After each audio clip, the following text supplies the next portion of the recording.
Hello everybody, it's Linda and I'm back to share my finished mixed Media Mosaic box with you.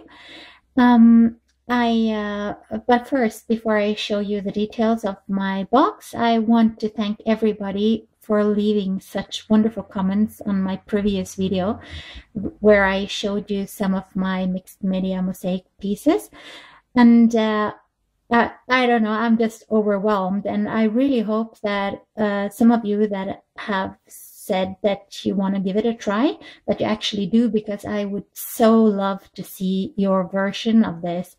And already Jennings644, Fiona, hi Fiona, has made or at least decorated the lid of her box in this style. So I'll put a link to her video below so you can show so you can see another example of how you can use this technique. I've also been asked to do a tutorial, and I'm in the middle of moving houses, so I'll see when I get the time. It's really not difficult, and I don't know, I just think that, everything's allowed with this. You can just use what you have, scraps of paper, die cuts, metal embellishments, wooden embellishments. If you use polymer tiles or glass tiles or whatever, just play and have fun, use die cuts, everything or anything that you have. So here is my box. And as you can see, I've made different tiles here, and I've just covered these in paper and some cut-out words. And this is just a collage image that it's a free download off the internet. And if you don't have what do you call them, ephemera to use on your box, you can just Google it. Google free downloads, and Flickr has got several groups that offer free downloads for you, and yeah, whatever, or just use scrap paper, like I said, like book paper, whatever. And this here is just a wooden embellishment from Crafty-emblies, and so is this button. And this is just a regular cardstock that I have run through my embossing folder and just cut a piece of it, adhered it to some chipboard, as you can see, using some double-sided tape. Same thing here. Just a piece of masking tape on top of some chipboard. Very quick and easy. And this is just a piece of paper. And this is a piece of the wonderful ephemera sheet that I got from Fiona. And this, again, is just embossed paper, ordinary bezel cardstock. Ran it through my embossing folder, glued it to the chipboard using double-sided tape, and then went over it with some rub and buff. So if you don't have rub and buff, you can use ink, you can use a marker, whatever. And you can draw this, you can emboss it if you have a stamp with a word, just heat emboss it to get the textures, or just stamp it.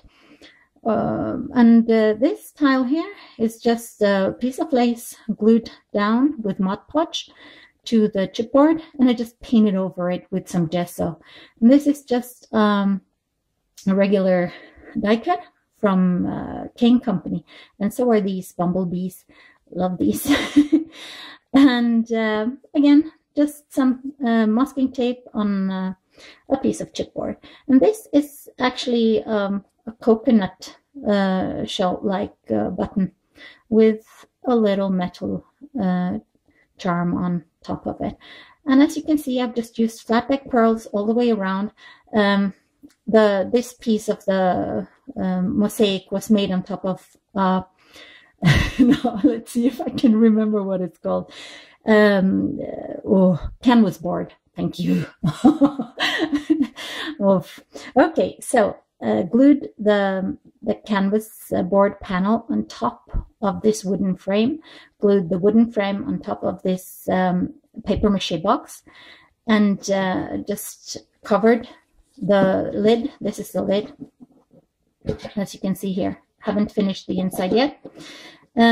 Covered the lid in paper, put some trim on top, used my previously shown technique to create these bricks here using texture paste and on cardstock. And I'll put a link to my tutorial below. This is just layered a mulberry flower from I Am Roses and a flat piece of flower trim, and then a butterfly from Wild Orchid Crafts. And these are wooden legs here, and this is just a piece of paper. I have distressed the edges of the paper to rough it up a bit, and I have repeated these bricks and flowered butterflies all the way around. So I hope this was yet another idea on how to use this technique. And like I said, I would really love to see you make some of these. And if you do, please let me know so I can pop over to your channel or your blog and watch the finished piece. So thank you all for leaving me such wonderful comments. You really make me happy. And yeah, hope to see some of your wonderful art for work soon. Take care, everybody. Have a wonderful week. Bye-bye.